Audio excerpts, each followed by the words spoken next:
Good morning and welcome to Model One ICAPS in the Field, part of the Illinois Transitions Academy webinar series this spring. I'm with Bevan Gibson here at the Southern Illinois Professional Development Center, and this is Sarah Goldhammer welcoming you. SIPDC is sponsoring this, the Transitions Academy, and this webinar along with ICSPS, the Illinois Center for Specialized Professional Support. Both of us are funded through the Illinois Community College Board. So welcome. Just a couple of housekeeping before I turn it over to Bevan. First of all, this is going to be recorded and it will be available on the ICAPS website. So if you have colleagues you want to share this with, or if you want to come back and hear the important information that our panelists share today, you can do that. All attendees are in listen-only mode at this time, but we encourage you to ask questions and put those in the chat box. And then after each presenter is finished, we'll give you time to, we'll give them time to field the questions that you all put in. Also in the chat box is my email address. If you need a certificate of participation or attendance, email me and I can send that to you. So without further ado, let me turn it over to Bevan Gibson to introduce our panelists. Good morning, and we'd like to welcome our panelists today. Our first presenter will be Bianca Perkins. She's the Director of Adult Education at Blackhawk Community College. And the second presenter will be Christina Hutchison. She's the Director of Adult Education and Family Literacy at Rend Lake College. So without further ado, Bianca, I'll turn it over to you. Okay. Thanks, Bevan. I want to thank Bevan and Sarah for allowing Blackhawk to speak today. Good morning to everyone. My name is Bianca Perkins, and I'm the Director of Adult Education at Blackhawk College. So today I will just be sharing a little bit about how Blackhawk offers their ICAPS Model One programs to the students. And so we'll be reviewing just a few things, how we prepare our students to enter into ICAPS programs and be successful in those programs. We'll be talking about the different ICAPS programs that we currently offer and the different pathways. We'll be talking about how financially we're able to offer these programs, the partnerships that are required to successfully run these programs, and of course, the very valuable lessons that we've learned over the years. So in order to successfully prepare our students to enter into ICAPS programs and do well in those programs, we first start by offering pre-bridge or bridge classes. So typically in the fall and the spring during our spring breaks or our fall breaks, we offer pre-bridge classes to any students who are interested. Typically we aim for students who are in level 3A, 3B, usually 3B, I shouldn't say 3A, 3B, level 4, and level 5 ESL, and then of course any of our native speakers in ABE or ASE. The pre-bridge is aimed more towards guided career exploration. So we do career inventories, we do presentations on interviewing do's and don'ts. We're preparing our students for entry into any type of career. But we do place a heavy focus on the three ICAP programs that we offer, which are in CNC Manufacturing, IT, and healthcare. So although we do career exploration, there is a focus primarily on those three areas, since those are the key labor market areas that we've identified for the Quad City area. We also give our students in these pre-bridge classes exposure to content and industry experts. So we have Blackhawk College instructors who teach in those areas. We also bring in professionals in the community who work in those three main areas. We also go on industry-specific tours. This is always my favorite part and tends to be a favorite for the students as well. I always tell the story of, and it's happened more than once, but I vividly remember we had one student who was just so set that they were going to go into our IT pathway or go through the IT ICAPS program. And we happened to be taking a tour of Genesis Medical Center. and she walked through the lab. They get to go through the lab and see the ins and outs of how the lab works and the hospital as a whole, but specifically the lab. She walked through the lab and she turned to me at the end of the tour and she was like, I don't want to do IT anymore. I'm going into healthcare. And sure enough, she did. Last year, she graduated out of the healthcare ICAPS program and has been doing it ever since. So those industry-specific tours can really be eye-opening for our students. So we always like to give them that experience. And then we give them a lot of assistance with the enrollment process, especially during the spring pre-bridge, simply because the time between the end of the school year and then the start of the ICAPS program in August goes so quickly, and that enrollment process can take a long time, especially when applying for financial aid. So they get a lot of assistance with the enrollment process during those pre-bridge classes. Then at the end of the academic school year and throughout the summer, we offer bridge classes that will be more directed than for the students who are specifically going through an ICAPS program. So in the pre-bridge, everybody's sort of together. In the bridge classes, they break out and say if they're doing healthcare, they get intensive vocabulary curriculum and instruction, preparing them for what they'll experience when they start the credit ICAPS program. If they're doing CNC manufacturing or IT, we focus heavily on math. So those bridge classes are much more focused and intense, and with the goal of preparing them to be college students. So like I said, we have three main programs, ICAPS programs that we offer. We actually started with accelerated opportunity classes back in 2009 with shifting gears. So we weren't really offering ICAPS classes, but we were doing shifting gears through, it was the Joyce Foundation grant, and that focused on logistics. But that didn't last very long because even while going through that training, the training didn't provide as high of paying jobs as we were hoping. So we kind of got away from that. But in 2013, we offered the first ICAPS class, and that was in CNC manufacturing. So all of our ICAPS programs are 9 months, so the academic school year running August through May. For CNC manufacturing, the students will complete, if they complete the whole program, they will have earned 2 college certificates, one in Intro to CNC Manufacturing and the other in just CNC Manufacturing. The first one is earned after the first semester. Second one then is earned at the end of the second semester. It's a total of 29 credits, and I provided a list of the classes that the students are required to take. These classes are all meant to, not all of them, but many of them are stackable into the associate degree engineering technology tracks, the various ones. We have electrical engineering, manufacturing engineering, and mechanical. And again, many of the classes that they would take through this would be stackable, that they've already completed and can move quicker through an AA degree. And thank you. I was about right. Yep, perfect. For CNC, we had 2 very successful cohorts, again, back 2013 into 14 and then 15 into 16. But we found that the market became saturated after we've put through so many students. So, and the jobs weren't there weren't as many jobs in the area as there were in the beginning. So we backed off of CNC for a little while and developed 2 new programs. The next one was IT. And in this particular program, they only get 1 certificate, and that they get at the end of the program in May. It's a total of 28 credits. And again, these are all stackable into IT support technician AA degree that we have here.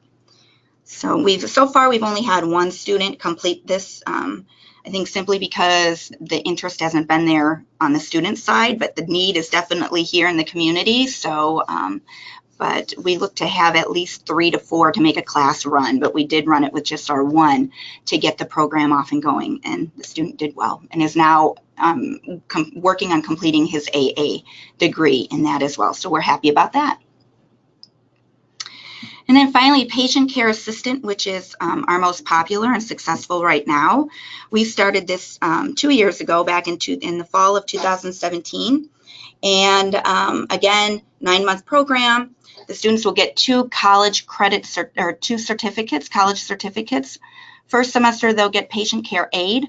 Second semester, they'll get patient care assistant. But throughout the program, they will also get other industry recognized certificates, such as first aid, phlebotomy, and then the CNA. This program, like I said, right now is one of our most popular. Last year, we had 10 students start the program and 9 successfully completed. And I'll talk more about our one student who didn't complete back in lessons learned. But of the 9 who did complete, all of them had job offers before they even completed the program. So we worked closely with the healthcare industry when building this program to see what it was that the employers, the hospitals, clinics, nursing homes, what they would want from a patient care assistant. And so we tried to offer all of that and get all of that in. And of course, the college offers CNA separately, phlebotomy separately, but they're not financial aid eligible. So what we did is we tried to tie all of these important features that healthcare professionals are looking for, and we tried to get it into a program that was financial aid eligible, and we did through this. The funding is completely vital to making all of this happen. So, of course, through adult education, we're able to cover salary and benefits for instruction, stipends, contracts for the program, course development, equipment and office supplies, travel, of course, and for meeting expenses and professional development. But we also work hand in hand with Perkins, and they too help with the stipends and contracts for programs, office supplies, traveling, and professional development. But they especially are helpful when it comes to textbook loans, laptop loaning, tutoring. They are vital. A lot of our students who go through the program will get their textbooks for the classrooms, which can be so expensive. They get them on loan from the Perkins grant, which is huge. And then, of course, the college also provides a lot of support for us. They provide the content experts in the classroom. They work in partnership with our support teacher, our adult ed support teacher that we send with them. They also provide our students with bus transportation. So any students who are in our program who are enrolled in adult ed or an ICAPS program, they will receive bus transportation or a bus pass if needed. And then, unfortunately, some of our students, well, fortunately or unfortunately, depending on how you look at it, make too much money where they don't qualify for financial aid. And so the college has been kind enough to set up payment plans so that the student can pay as they go throughout the semester. Funding and tuition fees. So like I said, many of our students can get financial aid. If they qualify, they can get the financial aid. We also have, and I'll maybe point out too, students are eligible for financial aid through the ability to benefit. So any student, especially our ESL students, if we give them a special CALSA test, and it's called the CALSA for ability to benefit. And once they take that test and fill out the necessary information and they qualify, they are able to receive financial aid. Our native speakers or our ABE, ASC students, they then are required to take the AccuPlacer. That's the test that we offer here, and both are approved by Ability to Benefit as tests that can count for that. So we also have BHC Foundation scholarships that are available to some of our students and that have definitely helped some of our students get the extra additional funds that they may need to complete the program. And then we also have private donors in the community who provide money for our students to go through.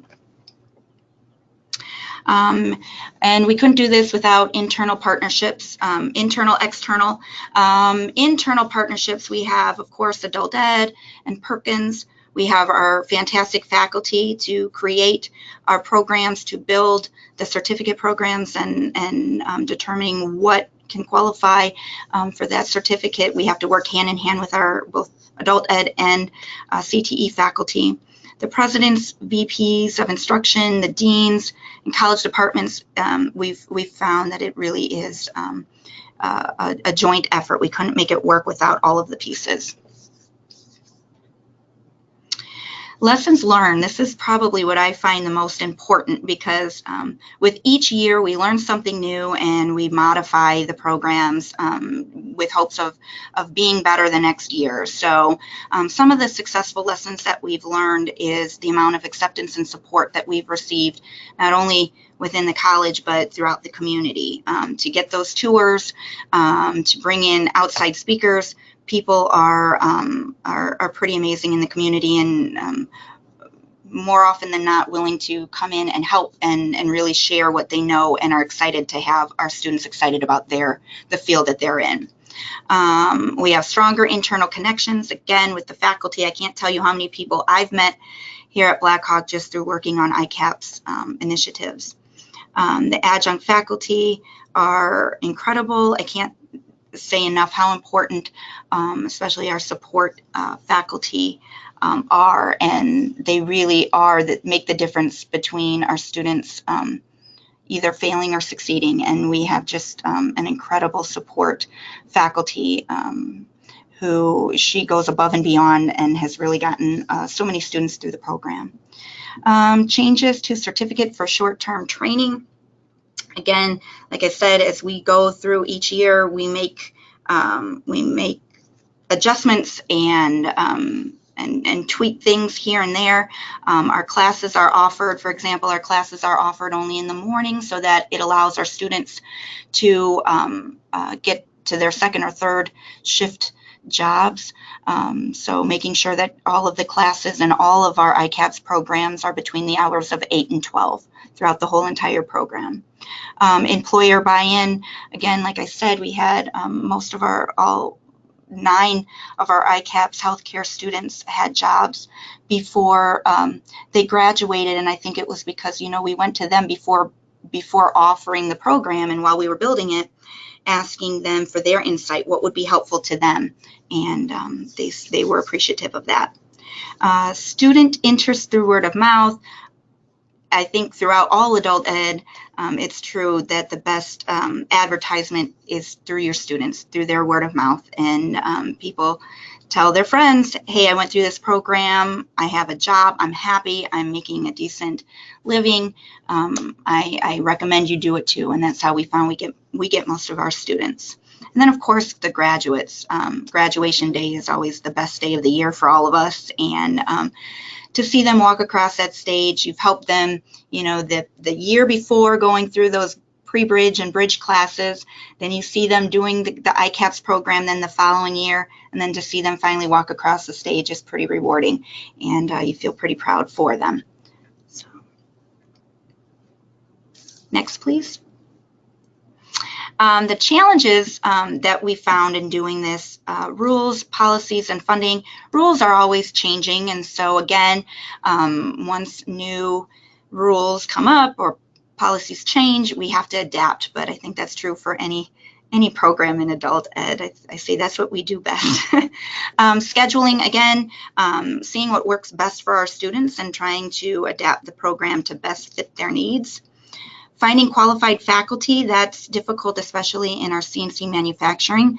Again, the demand for CNC manufacturing, the past few years has kind of gone down. It's starting to pick back up again, but the students aren't as interested in it. We have faculty who are retiring, and to find new faculty to fill those positions is difficult. Financial aid for students, that's always, like I said, a very long and tedious process. You have to make sure you have all of the documentation needed in order to get the financial aid process underway. And so to do that in a timely manner, we know that we need to start that in the spring, maybe even at the beginning of the spring semester, to make sure students are ready to go in the fall. Changes in administration and faculty and deans, you know, you get everybody on board and then there's a change in personnel and then you have to re-explain everything or kind of get them caught up as to what we're doing, why we're doing it, how we do it. So that can be a challenge. Increased employer participation, so constantly keeping the community and employers and industry involved in what it is that we're doing and making sure that, you know, we're meeting their needs, but any assistance that we can get from them too is huge. And like I said, we've had very good luck with our community and them being very receptive to what it is that we're doing. And then the time commitment. It does take a lot of time, both from, you know, the administrative aspect of it, but also from the students. So, you know, again, just making sure that we arrange programs and schedules so that it is beneficial or in line with what the students, their needs. And there was one student that I said did not graduate from our healthcare program, and it was simply because she went through the entire program, and when she got to the very last class, which was the CNA, and they have to go into an actual hospital and do their work there, the last 2 weeks are in the hospital, she didn't have all of the documentation needed for the background check to allow her to complete that class. So that was another valuable lesson learned, that, you know, we get all of the paperwork early enough so that, you know, the students aren't caught off guard at the end. So again, just trying to improve with each year. You learn something new and trying to improve as we move forward. So if there are any questions, I am happy to answer any of them.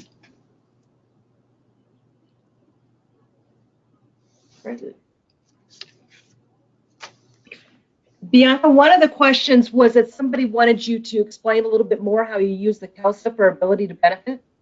Yes. So yeah. So it's a special test that we had to get a license for a small fee, and then we got we got our ESL coordinator trained to be a test administrator for that. So yep, we'll have our students come in. They'll take the CALSA, and I have to ask her because I'm not sure about the scoring, if there has to be a certain score, but we haven't had any issues with a student not being able to move forward with that. So as long as they had that, all of our students have been able to move forward with that. Okay, and as part of that, do you have the students submit a FAFSA? Correct. Yes. So that's something, we have a career advisor who then works with every one of the students who is going to go through an ICAPS program. And again, that's something that we start to look at. We like to look at it at the beginning of the spring semester. Sometimes if students know that this is something that they want to do, we may even do it as early as November. But typically it's in the spring when students have a better idea of, like, yes, this is something that I'm going to be committed to doing. Okay, and another question is, do you run separate ICAPS courses, or do you mix your students into a combined course with existing CTE students? Yep. Yeah, good question. So yes, last year, I believe the class was so big with 10 students that they were a class all by themselves. Especially in the healthcare, they're limited in the number of students that they can have per class. So we had a pretty large ICAPS class last year, so they went through, I believe, by themselves. This year, we have only 7 ICAPS students, and they are in the class with other regular college students, traditional college students. So both have been fine, and I think both you'd find have their pros and cons. Okay, looks like that's all the questions we have. Thank you, Bianca. I really appreciate your sharing your program with us today. I have your information here. And Glenda is your dean, of course, and Bianca is you are sharing with us today. But this is your contact information. It is all part of the PowerPoint if anyone wants to look look for that whenever it's recorded at the end. So thank you, Bianca. Appreciate you Thank sharing. you. Now we'd like to welcome Christina Hutchison from Rend Lake College to share their ICAPS Model One with us. Christina? Hi, everyone. When Bevan first asked me to do this, I was like trying to decide how to explain ICAPS. And I don't know about you, but I tend to learn more from my mistakes or things I have to do over than I do from getting them right the first time. And let me tell you, I've learned a lot about ICAPS through errors. So just going to kind of show you some of the things that we have done. Just like you, if you've started one, you probably had to do something like this. You had to make a good plan. You had to figure out what your outcomes were going to be. So we developed a good plan. We thought we were good to go. So our first, like many areas, healthcare is always in need. So we picked healthcare as our pathway. Our workforce wouldn't approve just a CNA standalone, so we chose the personal care aide as our certificate, and it's also on a pathway to a certified medical assistant and students enrolled. We had 12 students enroll in our first ICAPS program, and we thought we had all of our ducks in a row. We had this lovely schedule here. Bevan, there's several little, there you go. We had our basic skills class, which meant 2 days a week for 6 hours. We had the college level class, which meant another 2 days a week for 3 hours a week. We had our support class in there. And then we also thought that orientation class, which was not required for the certificate, but it's all about how to navigate college and all that.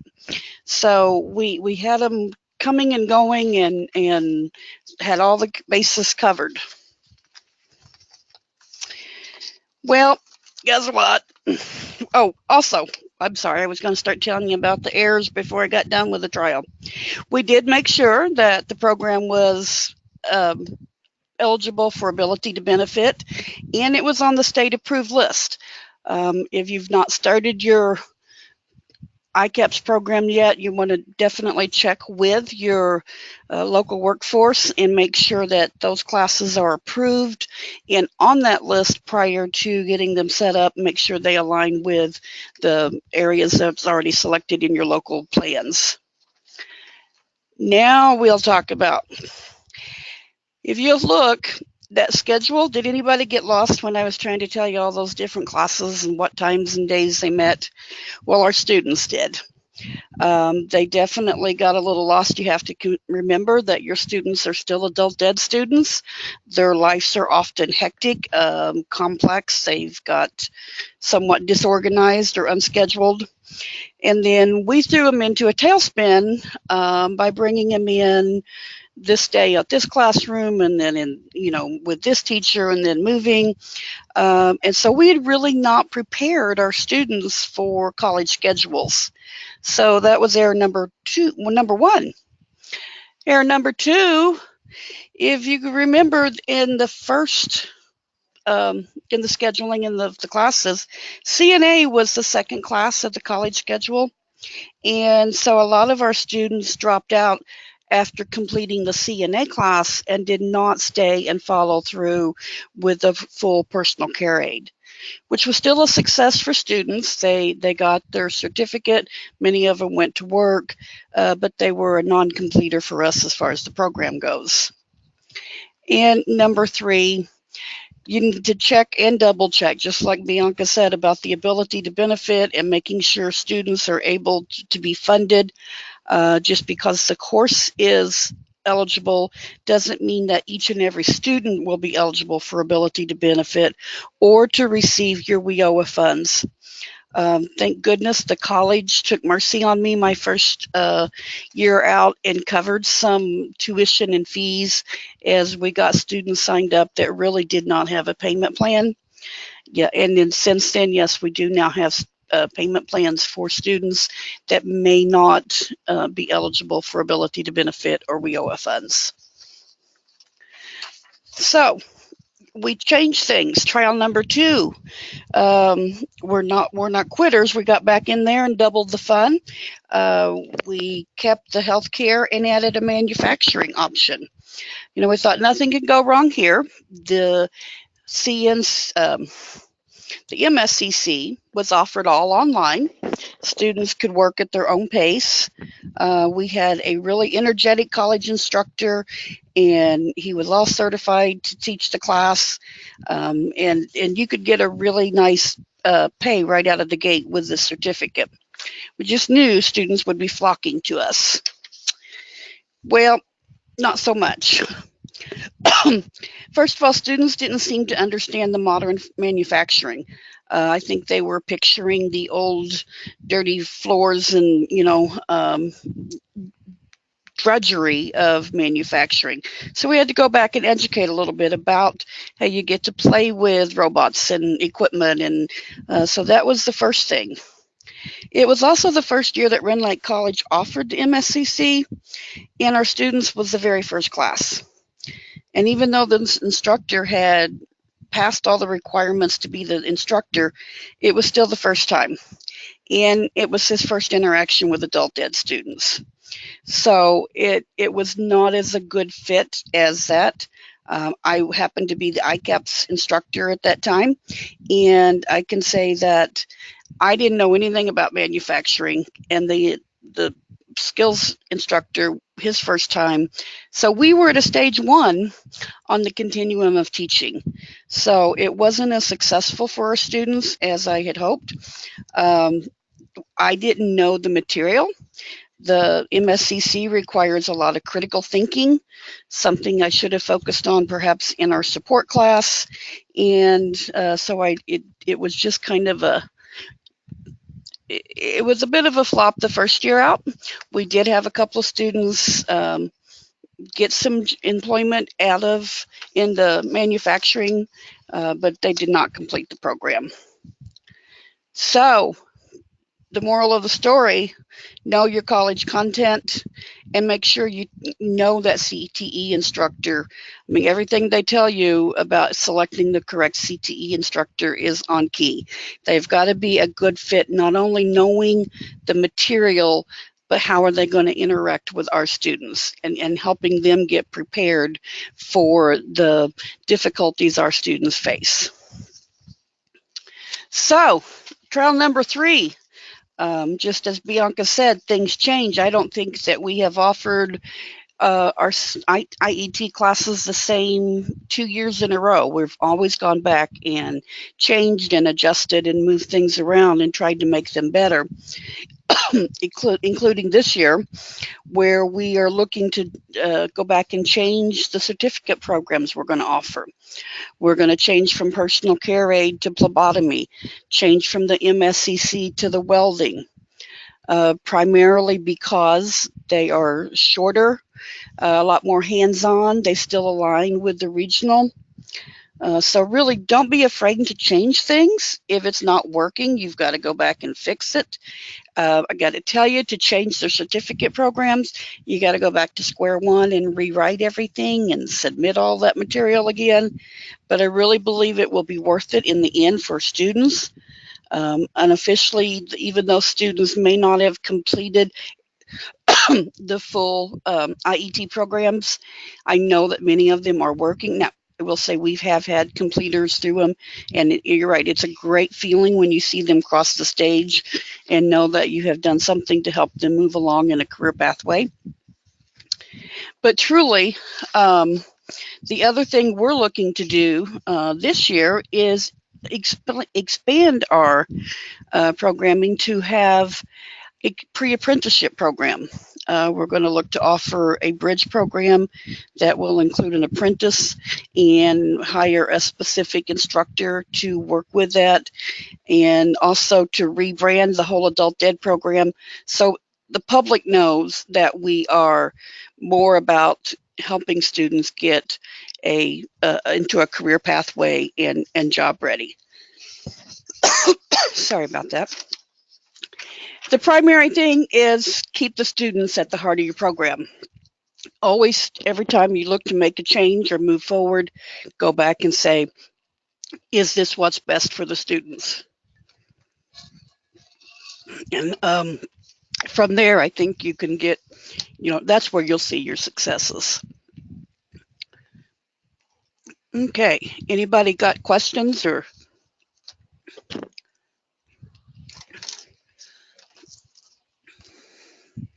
No, Christina, we're not seeing any questions. We will look one more time and see.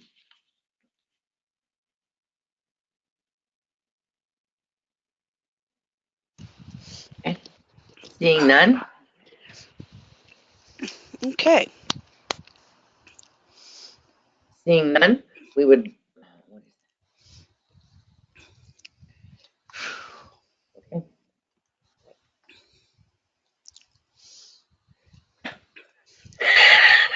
Sarah and I are fighting with buttons. Anyway, we would like to thank you to our panelists once again, Bianca Perkins from Blackhawk Community College, Director of Adult Education, and Christina Hutchison, the Director of Adult Ed and Family Literacy from Rend Lake College. Thank you both for sharing your programs with us and your trials, tribulations, and what you're doing in your ICAPS Model One programs in the field. At this time, the webinar will be over, and we want to thank all of you for participating. And once again, Sarah's email is in the chat box if you need a certificate of attendance for this session. It will once again, I'll remind you that it will be archived and available on the ICAPS website.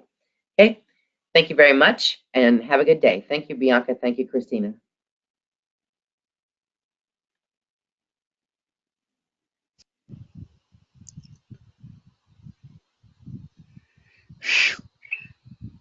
My apologies. I got a bone in my throat. Couldn't talk.